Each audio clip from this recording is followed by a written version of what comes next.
K.R. Narayanan National Institute of Visual Science and Art Institute ഉപരാഷ്ട്രപതി ഹമീദ് അൻസാരി രാജ്യത്തിന് സമർപ്പിച്ചു. ഗ്രാമങ്ങളിൽ പോലും ചലച്ചിത്രങ്ങൾക്ക് ഏറെ സ്വീകാര്യത ഉള്ള സംസ്ഥാനമാണ് കേരളമെന്ന് ഉദ്ഘാടന പ്രസംഗത്തിൽ ഉപരാഷ്ട്രപതി പറഞ്ഞു. മികച്ച ചലച്ചിത്രങ്ങൾ എന്നും സംഭാവന ചെയ്തിട്ടുള്ള സംസ്ഥാനമാണ് കേരളമെന്ന് ഉപരാഷ്ട്രപതി പറഞ്ഞു. K.R. നാരായണന്റെ പേരിലുള്ള ഇൻസ്റ്റിറ്റ്യൂട്ടിന് കേരളം എന്തുകൊണ്ടും അർഹമാണ്. The people of Kerala appreciate good cinema. Hundreds of film appreciation societies function even at the village level here. ഇൻസ്റ്റിറ്റ്യൂട്ടിനെ ഡീംഡ് യൂണിവേഴ്സിറ്റി ആക്കുമെന്ന് മുഖ്യമന്ത്രി പറഞ്ഞു. വാഗമൺ, മൂന്നാർ, കുട്ടിക്കാനം, കുമരകം തുടങ്ങിയ സ്ഥലങ്ങൾ കൂട്ടിച്ചേർത്ത് ഫിലിം ഹബ്ബാക്കി ഇൻസ്റ്റിറ്റ്യൂട്ടിനെ ഉയർത്തുമെന്നും അദ്ദേഹം പറഞ്ഞു.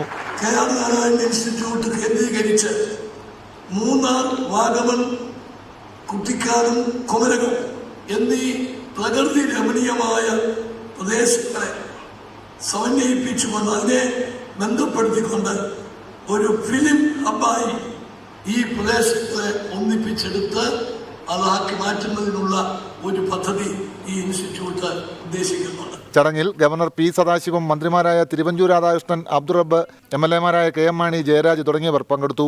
അകലക്കുന്നം പഞ്ചായത്തിലെ തെക്കുംതലയിലാണ് K.R. നാരായണന്റെ പേരിലുള്ള ഫിലിം ഇൻസ്റ്റിറ്റ്യൂട്ട് ആരംഭിച്ചിരിക്കുന്നത്. രാജ്യത്തെ മൂന്നാമത്തെ ഫിലിം ഇൻസ്റ്റിറ്റ്യൂട്ടാണിത്.